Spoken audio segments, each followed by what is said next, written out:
The obsidian spire of the Carixian hegemony pierced the crimson clouds of Carix Prime like a jagged splinter of night driven into the flesh of the sky. Inside the Grand Synod, the air was cold, recycled, and thick with the metallic scent of ozone and the pheromones of high-stress biology. The chamber was vast, a cavernous hollow carved from the crust of the planet itself, lined with tiers of black basalt where the high counselors sat in their ornate gravity chairs, their chitinous armor reflecting the dim, amber glow of the bioluminescent moss that draped the ceiling. There was no sunlight here, only the calculated, oppressive twilight of total control. At the center of the amphitheater, hovering above the abyss that dropped down into the planetary core, was the holographic projection of the galaxy, a swirling vortex of light and shadow, mapped, claimed, and conquered. Every star system within the hegemony's grasp was marked in pulsing violent red, a visual testament to 10,000 cycles of unbroken expansion. But today, the counselors did not look at the red. They looked at the single, infinitesimally small dot of pale blue that flickered on the periphery of the known charts. High Exarch Vracker, his mandibles clicking with a rhythm that betrayed his impatience, leaned forward on his dais. He was a colossal figure, his carapace scarred from the Unification Wars, his 4 eyes burning with the arrogance of a predator that had forgotten what it meant to be prey.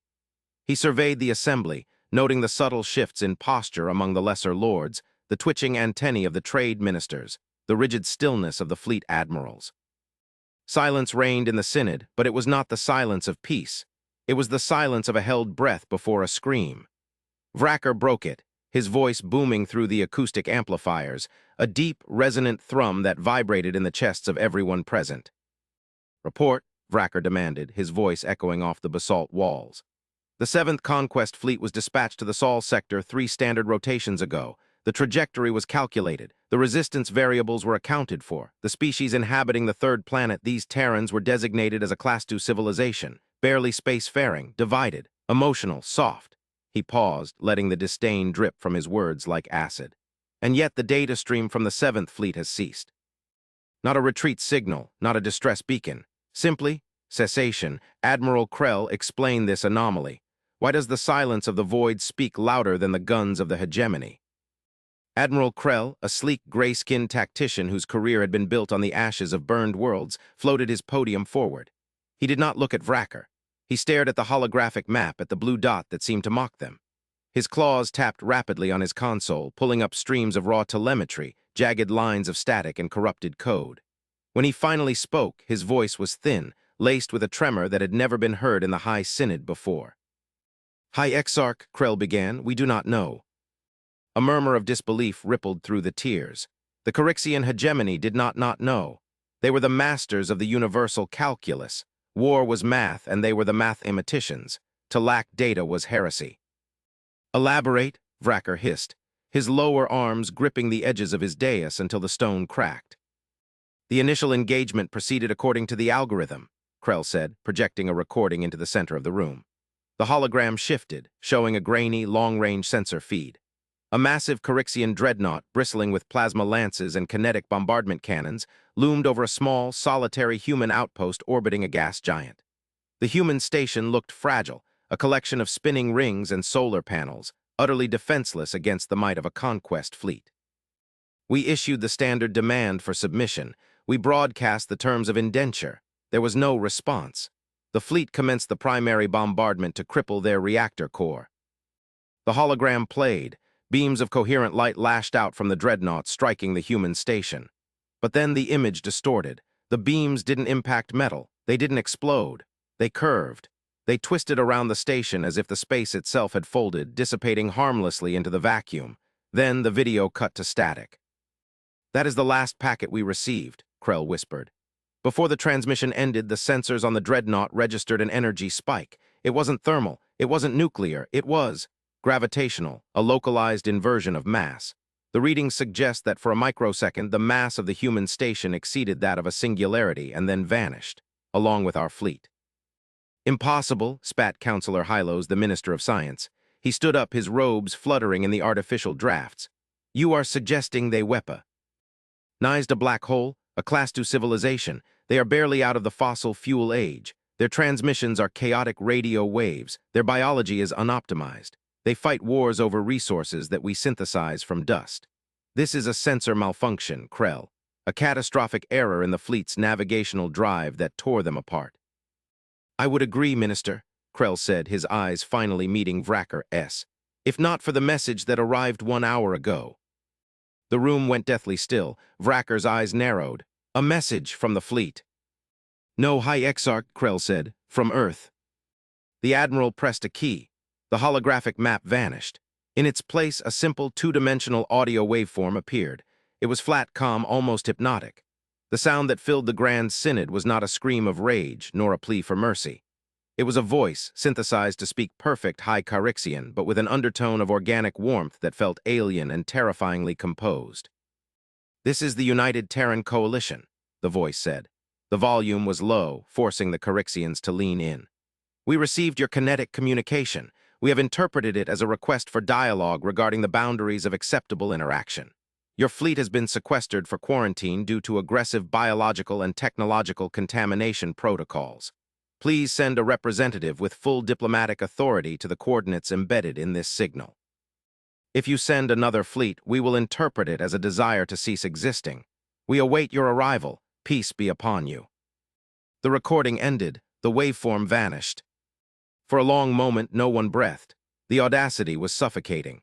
To capture a fleet, not destroy it but sequester it, and then to speak to the hegemony like a teacher reprimanding an unruly child. It was an insult so profound it bypassed anger and went straight to shock. They mock us, Vracker growled, the vibration in his chest turning into a low roar. They dare to mock the hegemony. They think a singular trick of physics makes them gods. They have awakened the storm. Or, a quiet voice cut through the bluster, we have stumbled into a sleeping dragon's den, and we have stepped on its tail. All eyes turned to the upper tiers where the eldest counselor, Othniel, sat. He was ancient, his carapace gray and brittle, his eyes clouded with the cataracts of centuries. He was the keeper of histories, a role largely ceremonial in an empire that only cared about the future. But Othniel remembered things the others had forgotten. Speak, old one, Vracker snapped, but speak quickly. I have analyzed the linguistic patterns of their message, Othniel said, his voice raspy.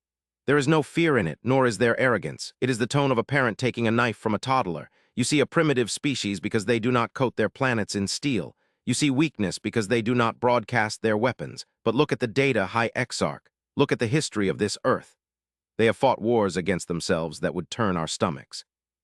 They have perfected the art of destruction and then miraculously chose to stop. They chose peace. We are not facing a pacifist species. We are facing a warrior species that has leashed itself, and you have just cut the leash. Cowardice disguised as wisdom, Vracker scoffed. We will not send a diplomat. We will send the armada.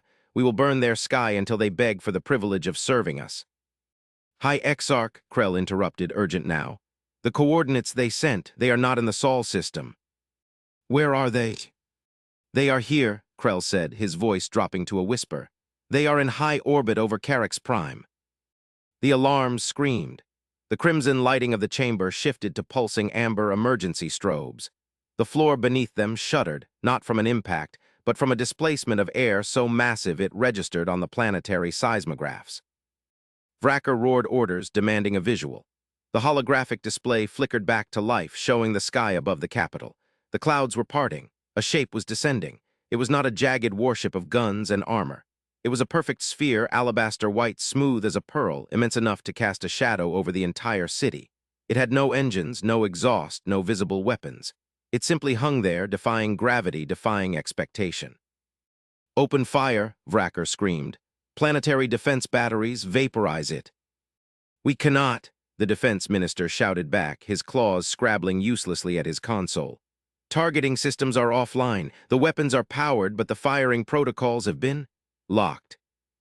Locked by whom? By the ship, the minister stammered. They have accessed the root architecture of our military grid. They haven't destroyed the firewalls, they've simply walked through them.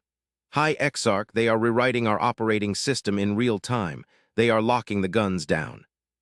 The sphere descended lower. It did not land.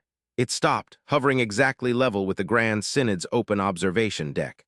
A section of the sphere's hull dissolved, not opened, but turned into mist, and a platform extended toward the balcony of the Synod. Standing on the platform was a single figure. He was small compared to the towering Carixians. He wore no armor, only a simple suit of dark woven fabric.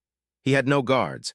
He walked across the bridge of light that connected his ship to the alien hall with a casual, devastating confidence. The wind whipped at his clothes, but he didn't flinch. He walked past the stunned guards, past the trembling admirals, and stood in the center of the amphitheater, looking up at High Exarch Vracker. The human looked tired. That was the first thing Othniel noticed. He looked like a being who carried a weight that the Carixians could not comprehend. His eyes were dark, and when he looked around the room, he didn't look at the weapons or the grandeur. He looked at the faces. He was analyzing them, not for target acquisition, but for empathy. "I am Ambassador Elias Thorn," the human said. His voice was not amplified, yet the acoustics of the room, or perhaps some unseen technology, carried it to every ear clearly. "I represent the United Terran Coalition. We are here to accept your apology." Vracker stood, his height nearly double that of the human. He unfurled his dorsal spines, a display of dominance that had quelled rebellions in a dozen systems. "Apology?" Vracker boomed. "You violate our airspace, you hack our defenses, and you demand an apology. You are a speck of dust speaking to a mountain, human. I could crush you before your ship could react." Thorn didn't blink. He reached into his pocket. A dozen guards raised their weapons despite the targeting lock. Thorn slowly pulled out a small, metallic device, not a weapon, but a data slate. He tapped it once. "High Exarch Vracker," Thorn said softly. "If you kill me, the dampening field my ship is currently projecting over your capital will deactivate. Do you know what that field is doing?" "It is jamming our weapons," Vracker sneered. "No," Thorn corrected. "It is stabilizing your star." The silence returned, heavier this time. "Your star, Carix, is an unstable red giant," Thorn continued, reading from the slate as if discussing the weather. "Our astrophysicists noted that it entered a critical phase of coronal expansion roughly 20 years ago. You've been using a gravimetric array to keep it stable, to prevent it from swelling and consuming this planet. It's impressive tech, crude but effective." He looked up. "When your fleet attacked our outpost, they used a subspace rupture weapon. A nasty thing. Very illegal in civilized space. The resonance from that weapon traveled back along your fleet's wake. It hit your star 3 hours ago. Without intervention, Carix would have gone supernova 40 minutes ago." Thorn gestured to the white sphere outside. "The Vanguard, my ship, is currently acting as a gravimetric prosthetic for your sun. We are holding your solar system together. If I die, the ship departs. If the ship departs, you all become stardust in approximately 8 minutes." Vracker sank back into his throne. The arrogance drained out of him, replaced by a cold, sickening realization. The humans hadn't just defeated the fleet. They had saved the enemy's homeworld from the consequences of that fleet's own aggression, and they were using that salvation as leverage. It was a level of strategic dominance that made the Carixian concept of war look like children throwing stones. "You lie," Vracker whispered, though he knew it wasn't true. "The sensors would confirm it." "Check your arrays," Thorn said. "You'll find your own stabilizers are burned out." Hylos, the science minister, was already checking. He looked up, his face pale gray.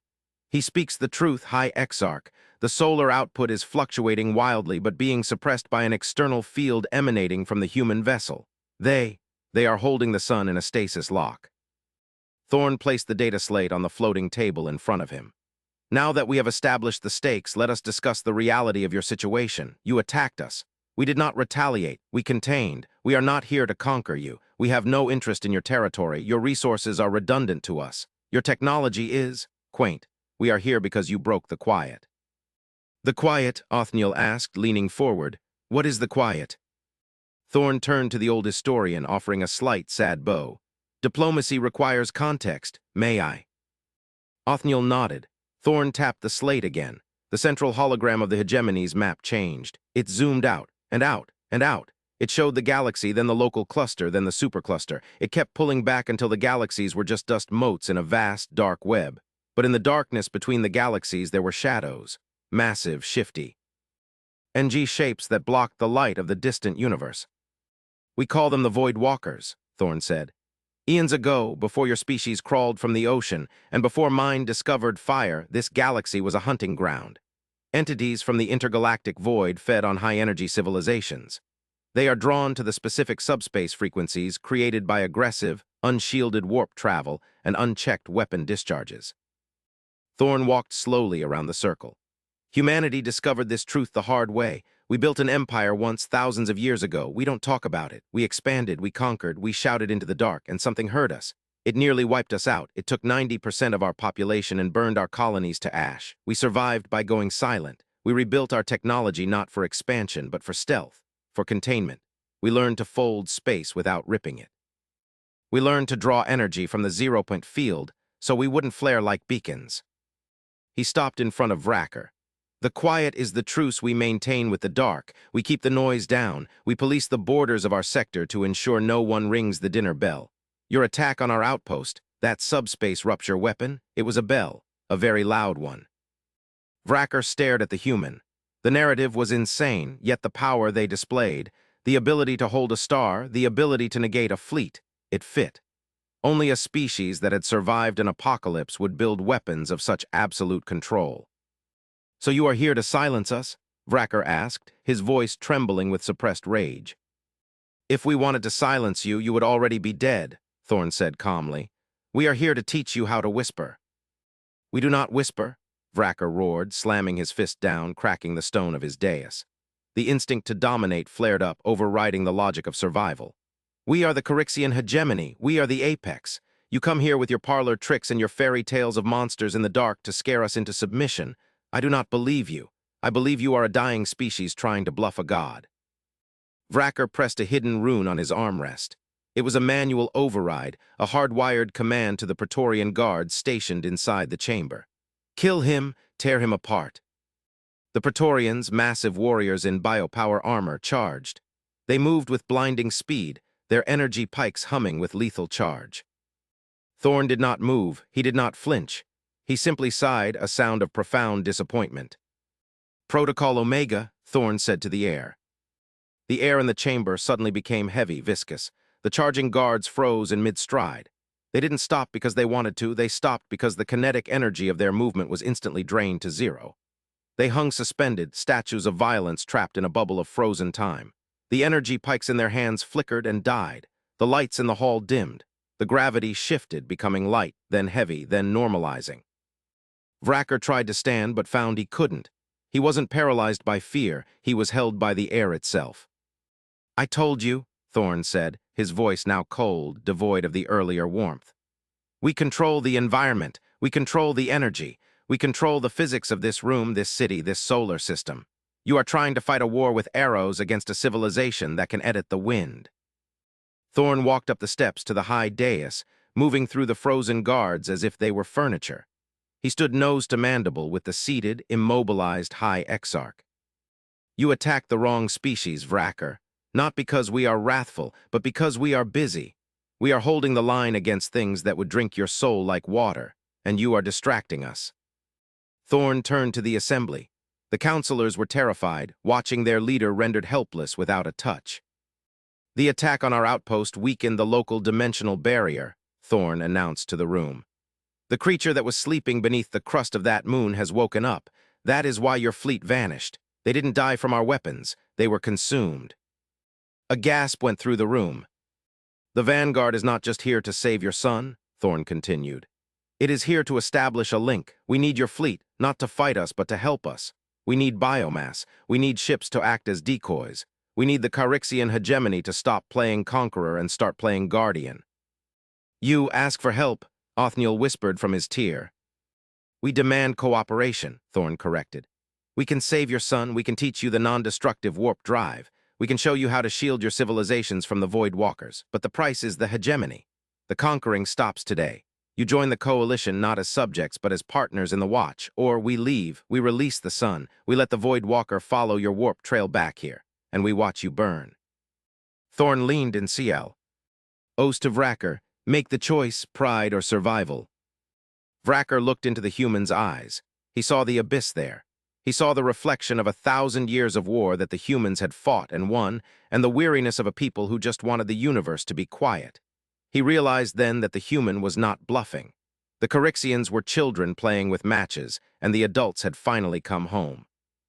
The High Exarch struggled against the invisible hold, his pride warring with his preservation. Finally, he slumped. The tension left his frame. "Release me," Vracker croaked. Thorn nodded. The pressure vanished instantly. The guards collapsed to the floor, gasping for air, their weapons clattering on the stone.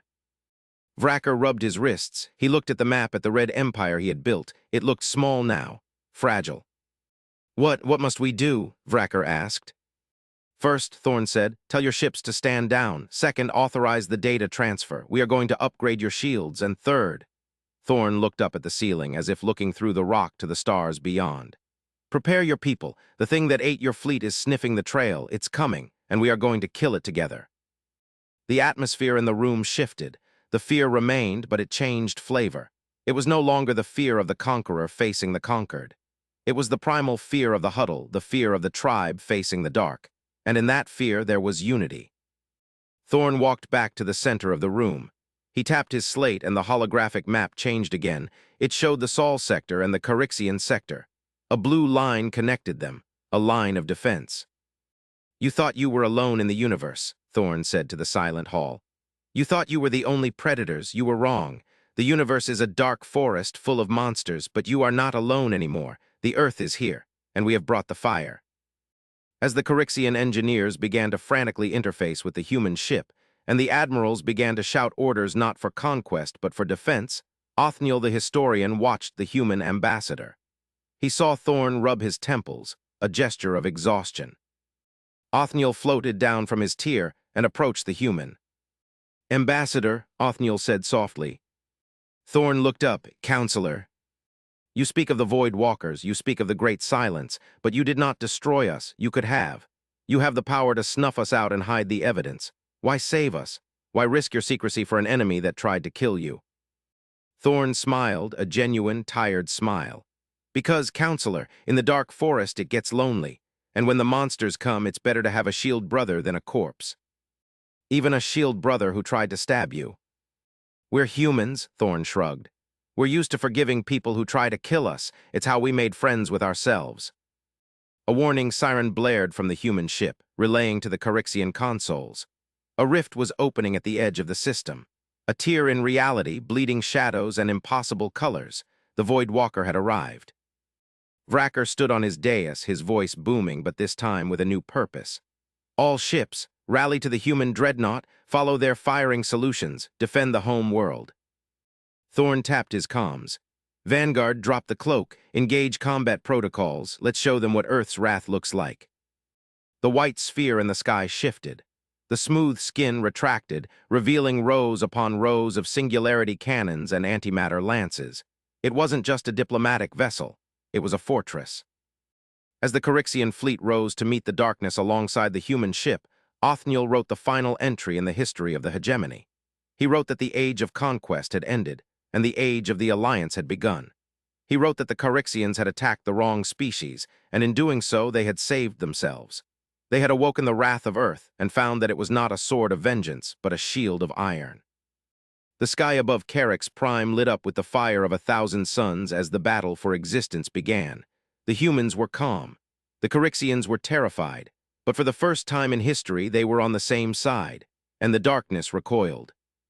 The battle lasted for 3 days. The Void Walker, an entity of non-baryonic matter and hunger, lashed out with tendrils of gravity that crushed cruisers like aluminum cans. It screamed psychically, a sound that drove weaker minds to madness. But the Carixians held. Bolstered by the Vanguard's reality anchors, their shields held against impacts that should have shattered them. The human ship was a conductor, orchestrating the chaotic fire of the Carixian fleet into a symphony of destruction. Vracker stood on the observation deck for the entire 72 hours. He watched as human fighters, small, unmanned drones moving at relativistic speeds, swarmed the entity, dissecting its outer layers with surgical precision. He watched as the Vanguard took a direct hit from a beam of pure entropy and simply absorbed it, converting the energy into a counterblast that severed one of the monster's limbs. He realized then the scale of the deception. The humans hadn't just been hiding. They had been preparing. Every piece of their technology was designed to fight this. The Carixian wars of conquest were squabbles over sandcastles compared to the cosmic engineering required to fight a Void Walker. When the entity finally died, dissolving into harmless background radiation, a cheer went up from the planet below that shook the foundations of the Synod. It was a cheer of survival. Thorn stood beside Vracker as the debris field drifted in orbit. "Is it over?" Vracker asked, his voice hoarse. "For now," Thorn said. "This was a scout, a small one. There will be others. Maybe not today, maybe not for 1,000 years, but they will come." "And you will be here." "We will be here," Thorn promised. "We have established a permanent quantum relay. Earth is listening." Vracker looked at the human, this small, soft creature that had humbled an empire. He felt a strange sensation in his chest. Respect. "Then let them come," Vracker said, clenching his fist. "The hegemony is ready to learn how to whisper, but if we must shout." "We will shout together," Thorn finished. The human turned to leave, walking back toward the transport beam. "One more thing, High Exarch." "Yes." "Your tea," Thorn said. "The blue leaf variety you grow in the southern equinox zones. It's excellent. We'd like to open trade negotiations for it. We can pay in fusion reactor schematics." Vracker stared at him, then let out a sharp, barking laugh. It was the first time he had laughed in a decade. "Take the whole harvest," Vracker said. "Consider it a down payment on the future." Thorn smiled, stepped into the light, and vanished. The white sphere ascended, folding space around itself, and was gone, leaving the Carixians alone in their system, but no longer alone in the universe. The red light of the map in the Grand Synod was slowly, system by system, turning blue, the color of the Alliance, the color of Earth. Othniel closed his eyes and listened to the hum of the city rebuilding. The wrath of Earth had indeed been unbound, but it was not a fire that consumed. It was a light that revealed. And in that light, the Carixians saw a path forward that didn't require the blood of others to pave it. They had attacked the wrong species, and it was the best mistake they had ever made. The galaxy was dark and full of terrors, but now there were 2 fires burning in the night, keeping the shadows at bay. And that, Othniel knew, was enough. The quiet that followed the departure of the vanguard was different from the silence of the Synod. It was active. It was the hum of a civilization rapidly pivoting on its axis. In the weeks that followed, the changes on Carix Prime were absolute and terrifyingly efficient. The human consultants that arrived via the newly established quantum gate were not warriors. They were engineers, agriculturalists, and philosophers. They moved with a casual efficiency that baffled the Carixian rigid hierarchy. One such consultant, a woman named Dr. Eris Thorn, sister to the ambassador, stood in the vast orbital shipyards of the hegemony. Beside her was Shipmaster Zal, a veteran of 50 campaigns. They were looking at the Indomitable, the flagship of the new fleet. "The structural integrity is sound," Eris said, reading a holographic display that floated in the air before her. "But your power couplings are bleeding efficiency. You're losing 30% of your reactor output to heat. It's why your ships light up like Christmas trees on sensors." "It is the price of power," Zal grunted. "Energy requires release." "No," Eris corrected gently, tapping the display. "Inefficiency requires release. Mastery is silent. If you reroute the plasma conduits through a hypercooled lattice, here and here, you can reclaim that energy. You can put it into shields or engines, or," she smiled, "you can just not glow in the dark." Zal looked at the human. She was so small, so fragile. Yet she spoke of altering the fundamental engineering of a dreadnought as if she were fixing a leaking pipe. "Why do you share this?" Zal asked. "With this efficiency, our fleet becomes a threat to you." Eris lowered the display and looked at the massive alien. "Shipmaster, do you know how many habitable planets are in the galaxy?" "Estimates suggest 40 billion. "And do you know how many humans there are?" "Billions," Zal guessed. "Trillions," Eris said, "spread across 1,000 systems, and yet we use less than 1% of the resources available to us. We figured out molecular synthesis and zero-point energy centuries ago. We don't need your land, we don't need your water, we don't need your slaves. Scarcity is a myth you've been telling yourselves to justify your wars. We share this because a strong Carixian hegemony secures our flank. We don't want subjects. We want neighbors who can take care of themselves." Zal stared at the Indomitable. He imagined it silent, cool, deadly efficient. He imagined a fleet that didn't need to raid colonies for fuel. It broke his worldview. If war was not for resources, what was it for? "Then what is the purpose of the warrior?" Zal asked, his voice low. "To protect the gardener," Eris said, "and to kill the weeds." The metaphor hung in the air. Zal nodded slowly. He understood weeds. He had seen the Void Walker. High above them in the newly christened Alliance Hall, formerly the Grand Synod, High Exarch Vracker was learning a similar lesson. He was sitting across from Ambassador Thorn, but the dynamic had shifted. It was no longer a confrontation. It was a classroom. The Galactic Council, Thorn was saying, displaying a map of a different sector. They call themselves the Justiciar Conclave. Very old, very bureaucratic, very arrogant. They're going to contact you soon. To offer alliance? Vracker asked. To sanction you, Thorn replied. They'll see your fleet movements, the energy spikes from the battle with the Void Walker. They won't understand it. They'll think you're testing a doomsday weapon. They'll demand you disarm. Vracker bristled. We will not. Good, Thorn said. But don't shoot them. That's the old way. When their delegation arrives, invite them in. Show them the sensor logs of the Void Walker. Show them the charred hull of the Indomitable. Scare them with the truth. And if they do not believe, then we will vouch for you, Thorn said. And that carries weight. The Conclave knows us. They don't like us. We're too unpredictable, but they respect the quiet. If Earth says the Carixians are under our protection, they will back down. Vracker looked at the human. You play a deep game, Ambassador. We play the only game that matters, Thorn said. Survival. The game of life is not won by the one who kills the most pieces. It's won by the one who keeps the board from being flipped over. The months turned into a year. The Carixian society transformed. The brutalist architecture began to incorporate greenery, biodomes introduced by Terran agronomists. The air cleared as industrial smog was replaced by clean fusion output. The martial culture didn't disappear, but it evolved. The gladiator pits were closed, replaced by tactical simulation centers where Carixian warriors fought digital void walkers alongside human marines. But the true test of the new alliance came not from the void, but from the past. A splinter faction of the Carixian military, the Pure Bloods, led by a disgraced general named Raxer, staged a coup on the colony world of HFY. They seized the planetary defense grid, took human engineers hostage, and broadcast a manifesto. They claimed Vracker was a traitor, a pet of the humans. They demanded the expulsion of all Terran forces and a return to the old ways. In the Alliance Hall, the mood was grim. Vracker looked at the report. I must go, he said. I must crush this rebellion personally. I must show strength. If you go with the fleet, Thorn warned, you will kill millions. Raxer has rigged the cities with antimatter charges. He wants a bloodbath. He wants to prove that peace is impossible. Then what is the alternative? Vracker slammed his fist. Do I let him hold my world hostage? No, Thorn said. We use a scalpel, not a hammer. We have no scalpels that sharp. We do, Thorn said. He tapped his comms. Activate Project Wraith. 3 hours later, on the surface of HFY, General Raxer stood in his bunker, surrounded by loyalist guards. He was watching the screens, waiting for the Carixian fleet to drop out of warp. He was ready to die and to take the colony with him. He wanted to be a martyr for the old gods of war. The lights in the bunker did not flicker. The alarms did not sound. The air simply shimmered. 5 figures appeared in the room. They were not human.